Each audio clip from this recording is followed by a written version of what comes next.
저녁 8시 정각 MBC는 지상파 3사가 공동 실시한 출구조사 결과 개혁신당 이준석 후보의 득표율은 7.7%, 한 자릿수에 그칠 거란 전망을 발표했습니다. 개표가 본격화되기도 전 이준석 후보는 일찌감치 패배를 받아들였습니다. 이 선거의 결과 그리고 책임은 모든 것이 저의 몫입니다.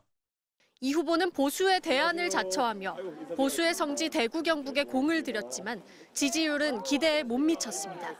전국 17개 광역시도 중 10%를 넘긴 곳은 단 한 곳도 없었고 대구 경북도 각각 8.3%, 6.7%에 그쳤습니다. 심지어 지난해 총선에서 42% 득표율을 기록하며 당선됐던 자신의 지역구 경기 화성을에서도 13.99%, 3위에 그쳤습니다. 이 후보는 선거운동 내내 대학 식당을 찾아다니며 청년에도 공을 들였지만 청년 표심도 성별로 극단적으로 갈렸습니다.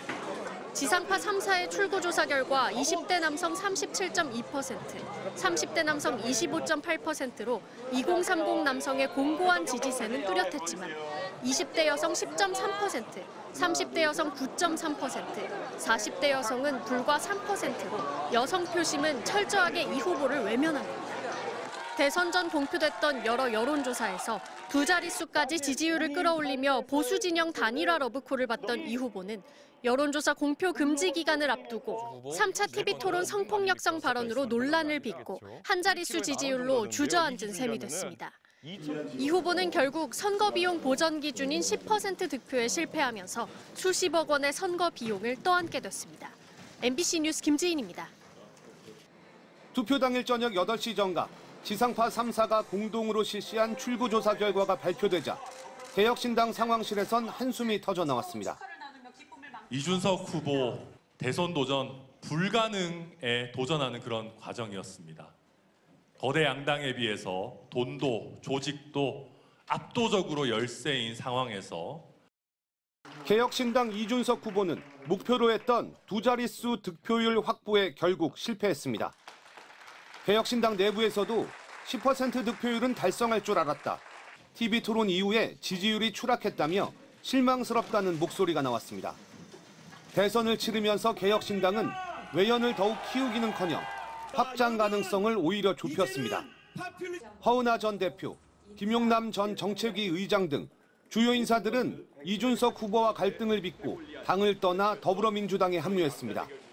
보수 진영 내에선 국민의힘을 내란 세력으로 적대시하며 후보 단일화 러브콜을 거부했고 사이가 멀어졌습니다.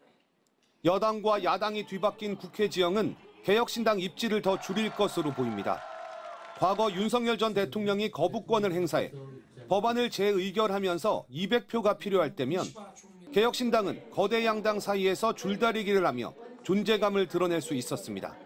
하지만 민주당이 여당이 되면서 거부권 행사에 따른 재의결이 사실상 사라졌고 개혁신당과의 공조 필요성도 없어졌습니다. 민주당 등 다른 정당들은 TV토론 성폭력성 발언에 대해 이준석 후보에 대한 징계안을 국회에 제출한 상태입니다.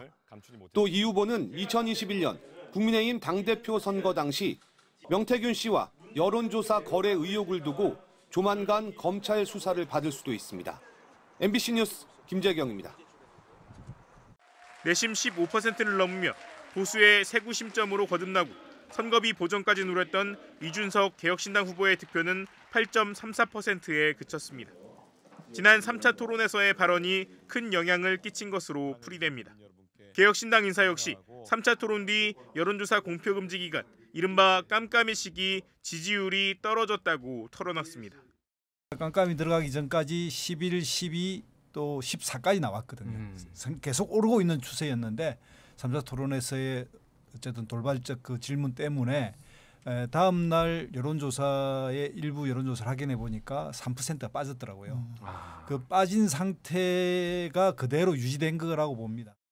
김두수 개혁신당 정무특보단장은 이 문제를 두고 당내 선배그룹은 정중한 사과로, 젊은 그룹은 2030 결집을 위한 정면 돌파로 입장이 크게 갈렸다며 젊은 그룹의 의견을 존중했지만 결국 문제를 극복하지 못한 것으로 보인다고 평가하기도 했습니다.